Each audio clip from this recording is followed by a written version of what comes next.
Très chers amis de la pizza, bonjour, ravi de vous accueillir dans cette nouvelle vidéo. Salut Martin, comment tu vas? Salut Lorenzo, ça va super. Impeccable. Aujourd'hui les amis, on va se régaler, on va faire une spécialité argentine, une pizza que l'on appelle la Fugazzetta.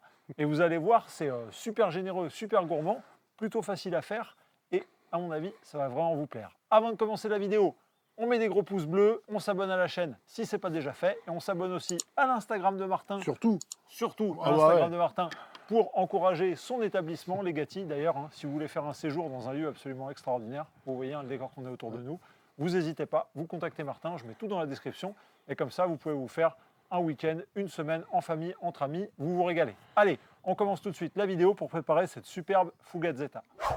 Pour réaliser la pâte, on va avoir besoin de 300 g d'une farine 00 standard, 180 g d'eau température ambiante, 10 g de levure fraîche de boulanger, 8 g de sel. On va commencer par prendre la levure fraîche de boulanger qu'on émiette et qu'on jette gentiment dans la farine. On prend le sel, on jette le sel à l'intérieur, on prend notre eau, on jette toute l'eau et on commence à mélanger à la main. On peut voir qu'on a tout absorbé, qu'on a vraiment tout qui est sur la boule de pâte. Donc on peut prendre la boule de pâte et on va la pétrir gentiment sur le plan de travail pendant 5 petites minutes.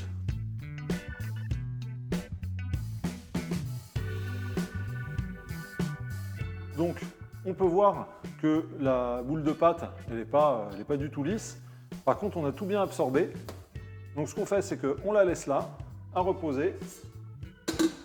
On couvre et on revient dans un quart d'heure. 20 minutes later. De retour après un quart d'heure. Hop, notre pâte, elle n'a pas beaucoup changé d'aspect, c'est normal.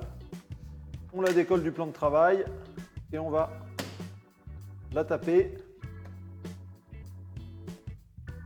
Voilà.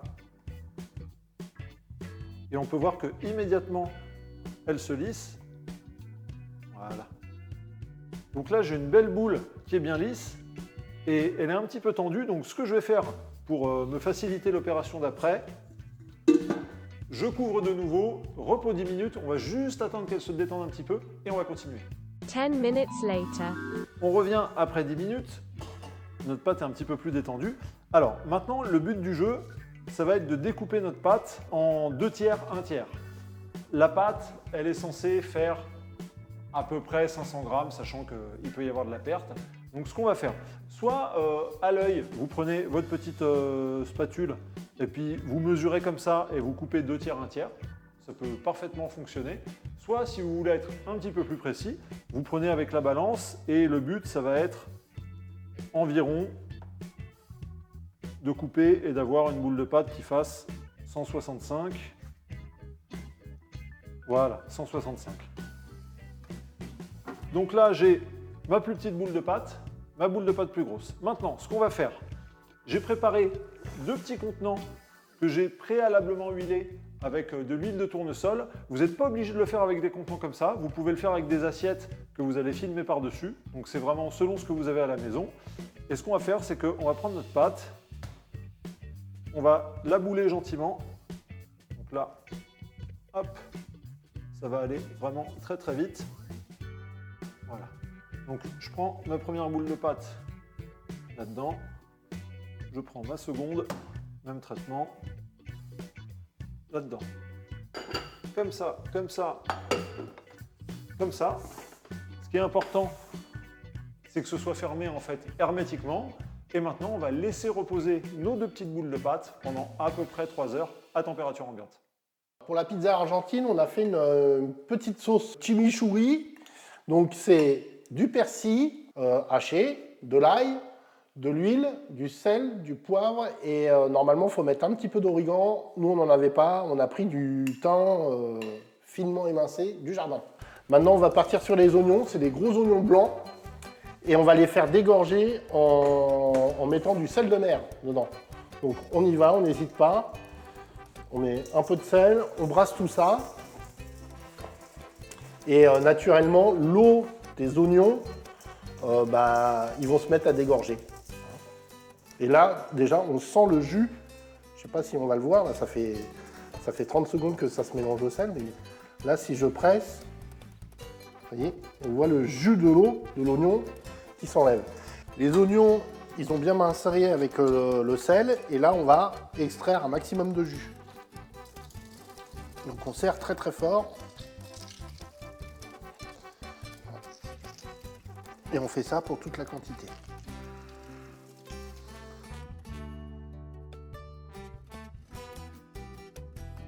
A few moments later. On est de retour après environ 3 heures et comme on peut voir, la pâte elle a bien gonflé, elle a bien fermenté. Première mission, je vais fariner un petit peu mon plan de travail, légèrement comme ça, et je vais faire descendre le gros pâton.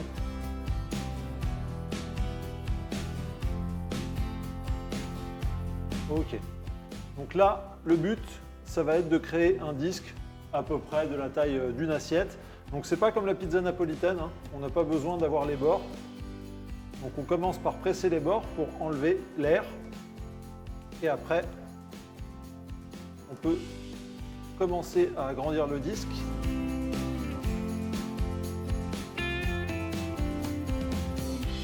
Voilà, ça va bien comme ça. Donc là, on a un disque qui fait à peu près la taille d'une assiette. Et ce qu'on a essayé de faire, plus ou moins bien, bon gré mal gré, c'est d'avoir à peu près la même épaisseur partout en dessous. Mais bon, encore une fois, on fait du mieux possible. Maintenant qu'on a fait ça, on va garnir notre disque. Et pour ce faire, on va commencer par utiliser de la mozzarella. Donc la mozzarella, on l'a coupée vraiment comme ça, sur la grosse longueur. Et ce qui est très important, c'est de bien la faire sécher. Donc comment est-ce qu'on a fait, nous? Eh ben, on l'a mise directement sur du sopalin pour bien absorber le maximum de flotte. Et la nuit d'avant, on l'avait fait égoutter dans une passoire. Donc on essaie d'avoir la mozzarella la plus sèche possible. Et là, on y va extrêmement généreusement. Il y a à peu près 3 boules de mozzarella qui ont été coupées ici. On met vraiment la dose, hein. Ça me paraît vraiment pas mal. En parallèle, on va compléter avec du cheddar. Donc ici, c'est vraiment du cheddar de très très belle qualité qu'on a. Donc on l'a coupé en petits cubes et on va venir mettre un petit peu comme ça au milieu des cubes sur la mozz. Voilà, ça ira bien. Maintenant qu'on a fait ça, du jambon blanc. Alors le jambon blanc, c'est du jambon blanc qu'on a pris chez le boucher. Évidemment, vous pouvez l'acheter en supermarché. Et ce qu'on a essayé de demander au boucher, c'est qu'il le coupe très fin, presque comme une chiffonnade un petit peu à l'italienne. Ce qu'on veut, c'est vraiment avoir le jambon blanc évidemment de la meilleure qualité et le plus fin possible. Et c'est pareil, on y va, on recouvre complètement tout notre disque. Et là, pour cette partie-là, on est bon. Maintenant, on va passer à la seconde partie. On va s'occuper du plus petit pâton.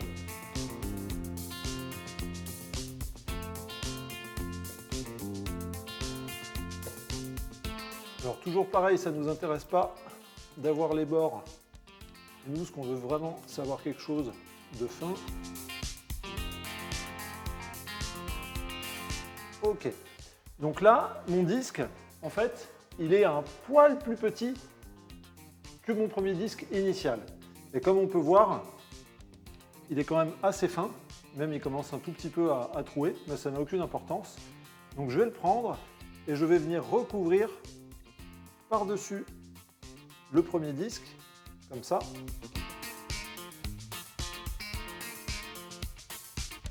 Et ce qui est important de faire, c'est de sceller en rabattant la pâte par-dessus.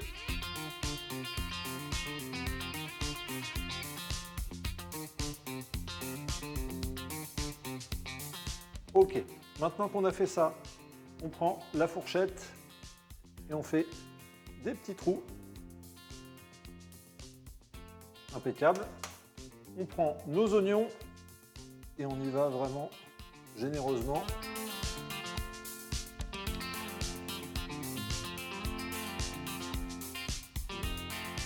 Ok, impeccable. Dernière étape, on va recouvrir avec un petit peu de cheddar le dessus. Et on va pouvoir enfourner. Maintenant, il va falloir la mettre sur la pelle. Donc, ce que je vais faire, c'est que je vais fariner généreusement pour assurer le coup. Allez, on y va. Ok. Alors, je ne vais pas trop la bouger parce que ça pèse son poids. Pour la cuisson, là, on va le faire avec le Spice, le Diavola Pro V2. Vous pouvez tout à fait le faire avec votre four ménager. Il faut juste que vous le mettiez à la température maximale. Nous, on doit avoir une pierre réfractaire là, qui doit tourner aux alentours des 250 degrés à peu près. Allez, ça va être le moment de descendre la pizza. Souhaitez-moi bonne chance.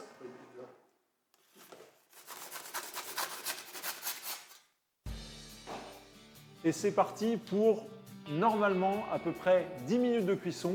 Là, sur le Spice le Diavola, ce qu'on a fait, c'est qu'on a mis juste la résistance du bas. Et au niveau du thermostat, on est à peu près à 1,5. On va surveiller un petit peu, hein, parce que c'est l'inconnu. Mais normalement, ça devrait être une première cuisson d'environ à peu près 10 minutes. On se retrouve dans 10 minutes. 10 minutes later. Ça fait 10 minutes que notre belle pizza argentine est en train de cuire. Et on va regarder un petit peu en dessous. Et on est pas mal. Ouais, ça peut cuire encore un petit peu. Donc maintenant, ce qu'on va faire, parce que vous voyez que le dessus, il n'est pas du tout cuit par contre, on va prendre et on va mettre résistance du haut et du bas et on va laisser cuire ça encore pendant, allez, environ 5 bonnes minutes. On vérifiera, hein, parce qu'encore une fois, on teste, mais je pense que dans 5 minutes, c'est bon. Et on devrait avoir quelque chose de bien gratiné qui devrait vraiment être nickel. Ça fait 2 minutes 50 que c'est en train de cuire. On va regarder un petit peu à quoi ça ressemble. Pas trop mal. Et ça sent bon. Ouais, ça sent super bon. On va encore laisser 2 minutes 50 supplémentaires et je pense, les amis, qu'on va se régaler. Il reste environ 1 minute 30, mais en vérifiant, on est quand même bien, donc on va s'arrêter là. Donc je vais la prendre avec ma grosse pelle. Voilà. Sur la grille. Oh, ça m'a l'air très très appétissant tout ça. On va faire la finition de la pizza argentine avec cette sauce verte chimichurri, pseudo. Hein. Donc on y va. C'est le petit détail qui fait la différence apparemment. Et on peut vous dire que ça sent super bon. Je confirme. Je pense qu'on a hâte de la goûter. Généralement, on aime bien tout goûter, mais alors, allez, c'est bien comme ça.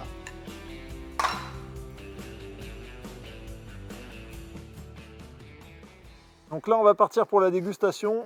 Et Martin, L'honneur du découpage. à l'honneur du découpage, et on va regarder un petit peu à quoi ça ressemble à l'intérieur. Je me fais une part pour moi. Oh oui, c'est beau, hein. Attends, je vais faire une part pour toi. Tu veux voir le dessous un peu? Super. Ouais, c'est pas mal tout ça, hein. Oh là, on dirait un moitié un croque-monsieur à l'intérieur.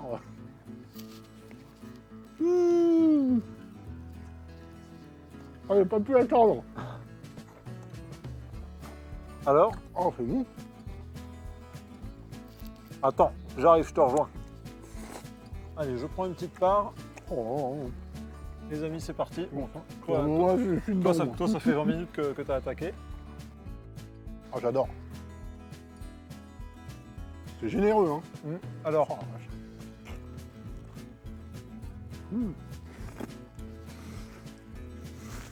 au niveau de la mâche, il y a vraiment le croquant de l'oignon. C'est trop bon. C'est bien salé. Et il y a aussi le moelleux de la mozzarella. Je trouve qu'on sent pas trop le jambon. Je sais pas ce que tu en Non, penses. ouais, c'est ce que j'allais dire. Il aurait Ouais. fallu mettre plus de jambon. Et peut-être que les oignons, on fera ça une prochaine fois. Il aurait fallu que je les rince un petit peu pour qu'ils soient encore plus doux, Et un petit peu moins salé. un petit peu moins salés. C'est Ouais. pas dérangeant, mais on sent, c'est un peu salé. Mais franchement, c'est Ouais. c'est très bon et croquant et moelleux en même temps. Donc, écoutez les amis, j'espère qu'on a pu peut-être vous faire découvrir cette recette et qu'on vous a donné envie de la faire. Dites-moi d'ailleurs en commentaire si c'est quelque chose que vous aimeriez reproduire. Si cette vidéo vous a plu, vous mettez des pouces bleus, vous vous abonnez à la chaîne, vous vous abonnez à l'Instagram de Martin que je vous mets juste ici. Et les amis, on se retrouve tout bientôt pour une prochaine vidéo avec des prochaines aventures de pizza. Ciao! Salut.